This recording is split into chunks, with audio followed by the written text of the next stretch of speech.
여러분들 취재하실 때 조금 불편하실 텐데요. 이 점도 좀 양해 부탁드립니다. 사장님이 참석하셨고요. 네, 한국 지사장님, 이문정 지사장님 참석하셨습니다. 나머지 임원분들도 같이 들어내 주시길 부탁드립니다.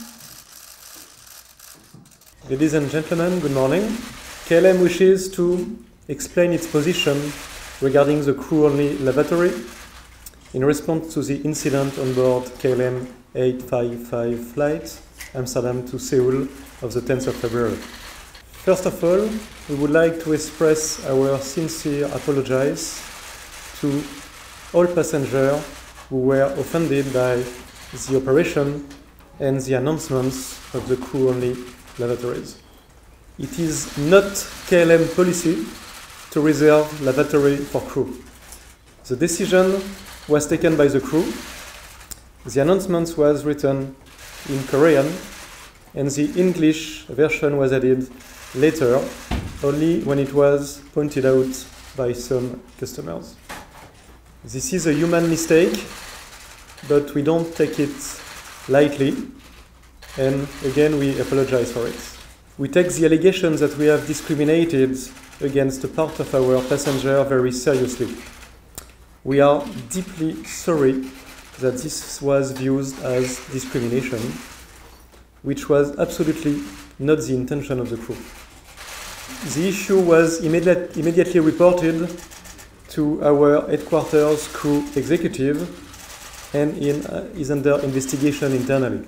To prevent this from happening again, our executive vice president for in-flight services, Miriam Cartman, will take all necessary measures.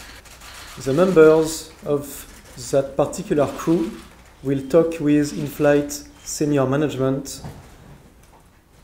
when they will arrive in Amsterdam.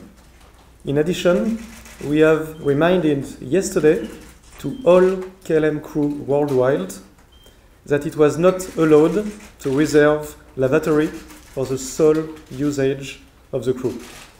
And we will remind this at every crew briefing prior to the flights departing or arriving in Seoul.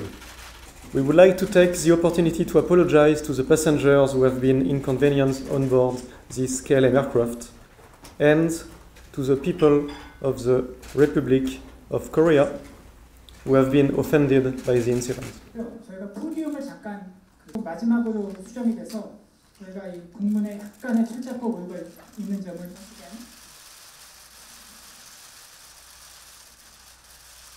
Yes, as I mentioned previously, we don't have any policy regarding privatizing the toilet for the crew.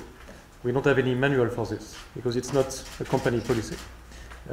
It was, in this case, the initiative, the decision of the crew to decide to do this, which happened not very frequently, but happened sometimes upon their decision. KLM policy, like most airlines, is that it's not allowed to take a picture or to record our crew, our employee, but also the other passengers on board without their consent for obvious privacy reasons. But it is allowed to take pictures on board if there is no crew or passengers on these pictures. Nevertheless, in the confusion on board, our crew requested this passenger to remove and to cancel the picture of the door. This was a mistake from our crew in this confusion, and we deeply apologize on behalf of KLM for this mistake. If you ask me personally, I will answer personally, not on behalf of the company. My own answer, I cannot understand how it can be racial discrimination. We have to look at the facts. The facts are that there are more people infected in Europe than in Korea. These are the facts. So how can we consider that it can be a racial discrimination? It's not matching the facts. It's a worldwide issue. It's not an Asian issue, it's not a Korean issue, it's a worldwide issue. And we know by facts more people are infected in Europe than in Korea. I think according to the facts we know today, according to the answer from the crew. Today, we don't consider it as a racial discrimination because they explained it was a mistake and they forgot.